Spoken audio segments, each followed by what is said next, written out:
to limit what is happening in J&K solely to the impetus created by a Talibanese Afghanistan could cost India dear fear is the prevailing sentiment across many parts of Kashmir today. It has, in turn, led to comparisons with the situation that existed during the 1990s and the early years of the 21st century.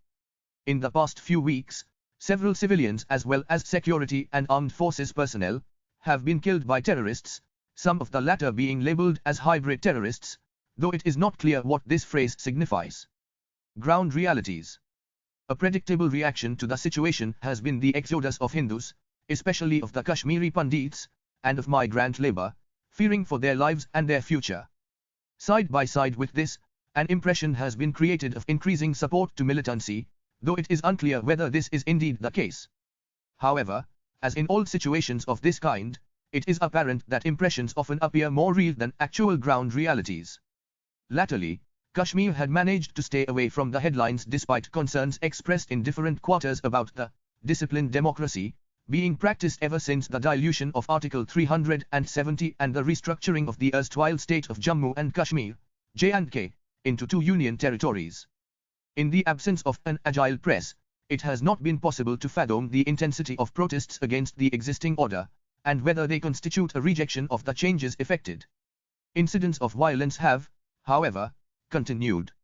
Notwithstanding this, given the hullabaloo in the immediate aftermath of the changes effected in August 2019, a degree of surface calm seemed to prevail, not very different from that which existed previously. Whether this was peace brought about through controlled conditions, or otherwise, has been difficult to discern. Given the recent recrudescence of violence, it is, nevertheless, evident that the situation remains fragile. Whether this means that the changes effected since August 2019 were merely a triumph of wishfulness over prudence, an overestimation of belief on what was possible ignoring the history of several decades past, and the failure of many previous attempts to change the status quo, is hence worth examining. Pakistan apart. More important is what could possibly be the reasons for the revival of aggravated violence in Kashmir. While assessing the ground situation in Kashmir, Pakistan has always tended to be a factor. It is, however, again possible that the lessons of the past on what needed to be done to effectively checkmate insurgency from across the border or inflame Kashmiri opinion, might have gone unheeded in the euphoria of having succeeded in altering the character of J&K and Delhi establishing a degree of direct control. Promises made and an unwillingness to use the time and opportunity to create fresh opportunities for dialogue with communities in Kashmir, allied with reputational interest in not accepting that the many steps taken were inadequate to defeat the machinations from across the border, could also, perhaps, be additional reasons.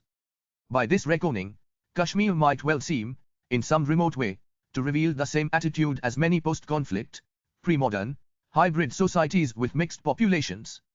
It would imply that in the case of Kashmir, making a transformation to a more stable society will always prove difficult. In addition, Kashmir has difficult neighbors such as Afghanistan, Pakistan and China, which leaves little scope for experimentation, a true test for decision-making of any kind. As violence escalated in J&K, it became commonplace to link it with the Taliban takeover of Afghanistan.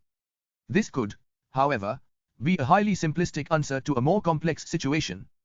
In the current context, geopolitics is something that cannot and must not be ignored. The sudden surge in violence in Kashmir needs a more careful evaluation of the facts rather than simplistic answers. It is a fact, for instance, that India's worldview has steadily expanded, especially in the Asia-Pacific region, and several, including some relatively unknown, tension points have emerged. All these will need to be carefully assessed before coming up with an answer, more so since India is wedged between two known antagonists, Pakistan and China, has a Talibanist Afghanistan as its neighbor, and there has been a resurgence of international terror groups, notably the Islamic State and Al-Qaeda. The China factor. Of particular consequence in this context is China's continuing cooperation with Pakistan in many matters, its growing assertiveness in regard to its territorial claims, vis-à-vis India, its opposition to the prominence given to India by the West in both Asian and global forums, etc. All these have further helped cement the nexus between China and Pakistan. Intertwined with this is again the battle raging for spheres of influence between China and India, which has intensified under China's President Xi Jinping. The latter is intent on establishing an Asian system in which China sits at the summit of a hierarchical regional order. All this is altering the ground realities, and it is worth considering whether Kashmir is emerging as a pressure point in this context. Intelligence is critical. What it all boils down to is the need for hard and better intelligence. Hard intelligence is critical to avoid misperceptions and miscalculations. The recent history of the world is replete with stories of intelligence failures, misperceptions and miscalculations, which had led to grave situations, and which might well have been avoided had there been better intelligence. The serious miscalculation about Iraqi President Saddam Hussein possessing nuclear weapons based on wrong intelligence led to unnecessary involvement by the United States and the North Atlantic Treaty Organization in Iraq, followed by an unfortunate train of events that continues to haunt the world to this day. As tensions between India and China, and between India and Pakistan, intensify, the need for hard intelligence is thus vital to be able to control the train of events and avoid any serious miscalculations.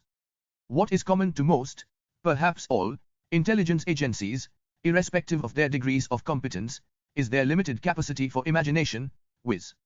to imagine future events and possibilities. Intelligence agencies, by and large, are adept at providing insights about yesterday's threats rather than future ones, especially those that exist just beyond the horizon. Moreover, as intelligence agencies become more wedded to technology, they need to realize that advances in technology tend to be a double-edged sword insofar as intelligence is concerned. It should not negate the need for improved analysis and also how important it is to provide decision-makers with information on what is taking place in the minds of their opposite numbers. In the extant situation, Indian intelligence agencies must avoid the kind of lapses of both imagination and analysis displayed by Western intelligence agencies some years ago, who misread, misunderstood and failed to anticipate the role of Sayyid Qutb and his preachings, which later set the stage for the 9/11 attack on the Twin Towers in New York and other targets in the US. Had they understood what Sayyid Qutb preached, viz. that martyrdom was a necessary part of 20th century jihad, they would not have underestimated the influence exerted by Islamist theology on the terrorist mindset. It is, thus, important that the missing dimensions of intelligence in most cases, viz.